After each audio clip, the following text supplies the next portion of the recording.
यह मुझे अनुकूल है, ऐसा जो ज्ञान होता है तो सुख होता है। यह मुझे प्रतिकूल है, ऐसा जो ज्ञान होता है तो वह दुख है। बस दुख में सुख में और कुछ है ही नहीं। यह मुझे अनुकूल है तो सुख, प्रतिकूल है तो दुख। अभी आप आए हैं इधर, बैठने का अनुकूल लगेगा तो सुख, प्रतिकूल रहेगा तो दुख। अनुकूलता सुख है, प्रतिकूलता दुख है।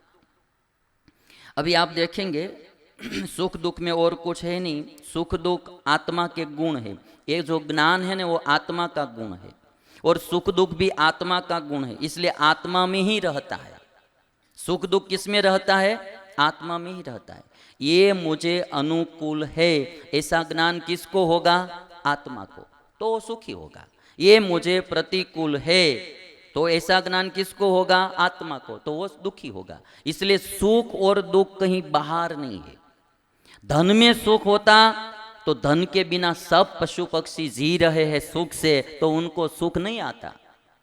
यदि बाल में सुख होता, आप जो अच्छे अच्छे प्रकार के रखते, अभी तो एक नई फैशन आई है, ऐसे से रखते, यहां से कट देते हैं पूरे, तो आगे से ऐसे रखते हैं। यदि बाल में ही सुख होता तो हमारे जैसे मुंडन वाले लोग को सुख नहीं आता भाई। मुंडन वाले भी सुखी है।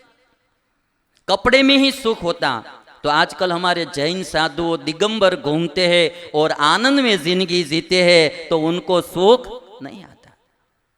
तो सुख कोई पदार्थ में नहीं है। सुख जो है वो आत्मा में है, अपनी समझ में है। कब हम समझते हैं कि ये मुझे अनुकूल है। और एक बात हमको याद रखनी पड़ेगी, इस दुनिया में सब चीजें सबको अनुकूल नहीं होती है, उनको अनुकूल बनाना पड़ता है। सुखी होने का सबसे बड़ा उपाय तो यही है। एक, सब चीजें सबको अनुकूल नहीं होती है। सबको पत्नी, इस दुनिया में शादी तो बहुत लोग, सब लोग करते हैं, किंतु पत्नी सबको अनुकूल नहीं आती है भाई। सब पत्नियों को पति भी अनुकूल नहीं आते हैं। अनुकूल और प्रतिकूल सबको नहीं आएगा। या तो अनुकूल बनाना सीखो या तो तलाक लेना सीखो, दो ही उपाय है बस। शादी के बाद आप सुखी है तो मतलब क्या? कि आपको अनुकूल व्यक्ति मिल गई। शादी के बाद आप सुखी है तो क्या? कि आपको अनुकूल पति मिल गया या अनुकूल पत्नी मिल गई तो आप सुखी। प्रतिकूल मिला तो दुखी। अब करना क्या? प्रतिकूल मिला तो एक ही बात है कि अनुकूल बनाना सीख जाओ, या तो तलाक ले लो। अनुकूल बनाना नहीं सीख सकते हैं आप, तलाक भी नहीं ले सकते हैं, तो दुखी होना ही होना, दूसरा कोई उपाय नहीं है। दो में से एक करना पड़ेगा। इसलिए जब कभी भी अनुकूल है तो सुख, प्रतिकूल है तो दुख। शरीर, खान पान, मान, नौकरी, धंधा, पति पत्नी, पुत्र पुत्री, मित्र, भाई, पार्टनर, अनुकूल है तो सुख, प्रतिकूल है तो दुख। ये ठीक लगती है ना व्याख्या आपको? इसमें किसी को कोई प्रश्न हो तो हाथ ऊपर उठाना, हम बोलेंगे कि भाई ये क्या है सुख दुख। आप भी अनुभव तो करते होंगे ना सब। सुख की जो व्याख्या है कि अनुकूल है तो सुख, प्रतिकूल है तो दुख।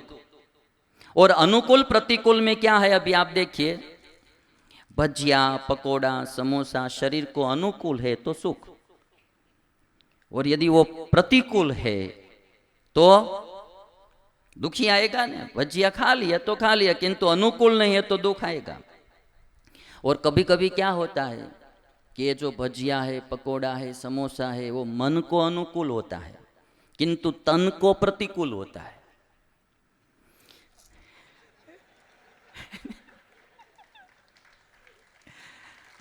होता है ना ऐसा? मन को अनुकूल होता है किंतु तन को, शरीर को प्रतिकूल होता है। तो अभी इसमें से क्या होगा कि मन को अनुकूल है इसलिए आप खाए बिना रह नहीं सकते, है ना? मन को अनुकूल है इसलिए आप खाए बिना रह नहीं सकते, किंतु तन को, शरीर को प्रतिकूल है, तुरंत पेट में गड़बड़ होगी, दस्त हो जाएगा, बार बार टट्टी जाना पड़ेगा, बार बार लेटरिन जाना ही पड़ेगा, क्योंकि तन को अनुकूल नहीं है। इसीलिए अभी क्या होगा? इसमें से मन को अनुकूल है, तन को प्रतिकूल है, इसलिए होगा क्या? जब मन को अनुकूल है तो खाते समय सुख, तन को प्रतिकूल है, इसलिए जाते समय दुख। ये बात पक्की होगी। खाते समय सुख होगा, जाते समय दुख होगा।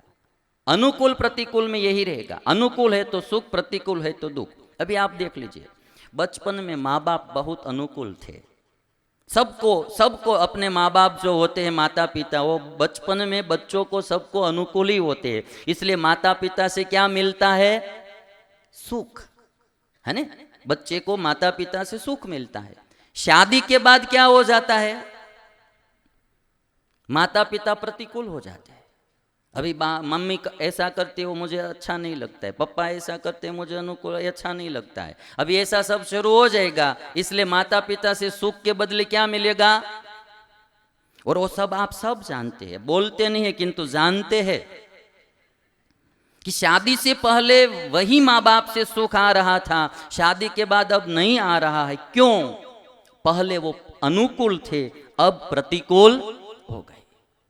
अनुकूल और प्रतिकूल। और एक बात बहुत पक्की याद रखना, इस दुनिया में सब चीजें हमारे मन के हिसाब से, हमारी इच्छा के अनुसार नहीं होती है।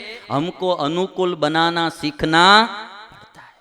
सबका सम्मान ही होता है ऐसा नहीं भाई, कभी कभी जीवन में अपमान भी होता है। सम्मान अनुकूल होता है, अपमान प्रतिकूल होता है। जिसको प्रतिकूल लगेगा वो दुखी होगा, और जो सुखदेव जैसा ज्ञानी होगा तो वो अपमान को भी सानुकूल समझ लेगा, तो वो उसमें भी सुखी होगा। अनुकूल बनाना पड़ता है, अनुकूल होता नहीं है। और इसीलिए जिसको जो अनुकूल लगेगा तो सुख। किसी को दूध अनुकूल रहता है तो दूध में से सुख आएगा। और कोई जो 6:45 वाला आदमी है तो शाम में उसको शराब के बिना सुख नहीं मिलेगा। उसको शराब अनुकूल रहती है तो उसको शराब मिलेगी तो सुख मिलेगा। किसी को दूध मिलेगा तो सुखी होगा, किसी को शराब मिलेगी तो सुखी होगा, क्योंकि उनको वही अनुकूल है। एक भाई ने पूछा था कि भारत देश में सबसे ज्यादा बर्फ कहाँ गिरती है, सबसे ज्यादा बर्फ कहाँ गिरती है? तो भारतीय ने अमेरिकन से कहा था कि ऐसे तो सबसे ज़्यादा बर्फ हमारे भारत में हिमालय में गिरती है, किंतु उससे भी ज़्यादा बर्फ शाम को 6 बजे के बाद शराब में गिरती है। 6 बजे दिन में हिमालय में बर्फ ज़्यादा गिरती है और रात को शराबी है, उसको वो अनुकूल है। अभी किसको क्या अनुकूल है उससे सुख मिलेगा। अभी लक्षण सामान्य है, किसी का लक्षण होता है ना वो सर्व सामान्य होता है। मैं आपको एक बात बताऊंगा कि गाय का लक्षण करते हैं हमारे न्याय शास्त्र में, शासनावती गौ ऐसा बोलते हैं। गाय का लक्षण, गाय किसको बोलेंगे? 4 पैर वाला जो है उसको गाय बोलेंगे तो भैंस में भी लक्षण चला जाएगा, है ना।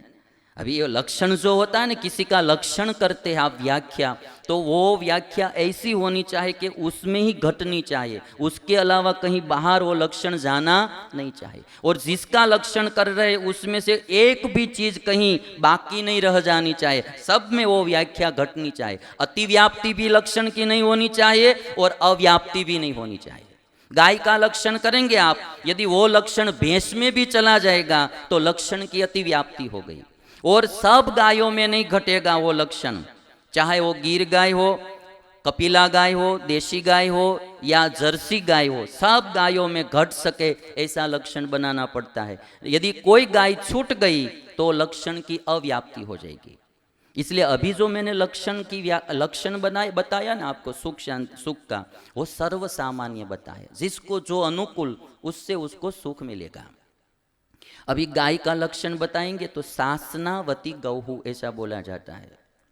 शासना माने गाय के नीचे यहाँ एक प्रकार की गोदड़ी जैसा रहता है, गाय के नीचे यहाँ गले में, उसको शासना बोलते हैं। वो भैंस को नहीं होता है, केवल गाय को ही होता है। गाय माने बैल भी आ जाएगा, गौ माने गौ शब्द संस्कृत में दोनों में आता है। अभी मानव बोलेंगे तो दोनों भी आ जाएंगे ना, पुरुष भी आ जाएगा और स्त्री भी आ जाएगी। इसलिए गौ माने बैल और गाय, उसको यहाँ रहता है शासना, इसको शासना बोलते हैं। शासनावती गौ, ये लक्षण आप करेंगे तो सब गाय में घटेगा। चाहे वह गाय गिर गाय हो, या देशी गाय हो, चाहे वह गाय रोगी हो या निरोगी हो, वह गाय वृद्ध हो या युवा हो, वह गाय दुधारू हो या दुधारू न हो, वह गाय मरकहा हो या सरल हो। मरकहा माने मारकणी, मरकहा माने मारकणी होय के पछी सीधी सादी, बेमांथी गमी, बधी गायों में लक्षण घटे। जो लक्षण होगा वो सर्व सामान्य होगा।